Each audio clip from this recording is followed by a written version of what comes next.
રાજ્યમાં એચએમપી વાયરસની સ્થિતિ અંગે આરોગ્ય મંત્રી ઋષિકેશ પટેલે નિવેદન આપ્યું હતું। ઋષિકેશ પટેલે જણાવ્યું હતું કે આ વાયરસ નવો નથી, જો કે તેમ છતાં સતર્કતા દાખવતા સરકારે એડવાઇઝરી પણ જાહેર કરી છે અને નાગરિકોને પણ સ્વાસ્થ્ય સુરક્ષાને લગતી બાબતોને ધ્યાનમાં રાખવી પડશે।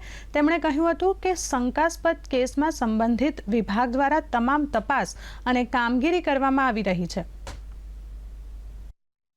આ તમામ વાયરસો ચેપી હોવાના કારણે આપણે એની સાવચેતી લેવી જોઈએ। કેટલીક બાબતો, કોઈને શરદી, ફ્લૂ, ઉધરસ, ખાંસી આ પ્રકારનું હોય, ગળામાં દુખાવો, તો સ્વાભાવિક થોડું અંતર જાળવવું જોઈએ અને પોતાના પરિવાર સાથે પણ જ્યાં સુધી લક્ષણો પ્રમાણેની સારવાર ન પતે અને ગુડ ફીલ ના થાય ત્યાં સુધી એ થોડા સાવચેતી આપણે લઈએ તો મને લાગે છે કે નાના બાળકો કે જેનામાં ઇમ્યુનિટી નથી, મોટા વડીલો કે જેમનામાં પણ ઇમ્યુનિટીનો પ્રશ્ન છે, તો એને અસર ઓછી થાય અને કોઈ પણ આખી દુનિયામાં, અને ચાઇનાની જ્યારે વાત કરી છે ત્યારે ચાઇનામાં પણ એવો કોઈ પેનિક નથી, એટલે આ ગુજરાતમાં અને ભારતમાં પણ પેનિક થવાની જરૂર છે।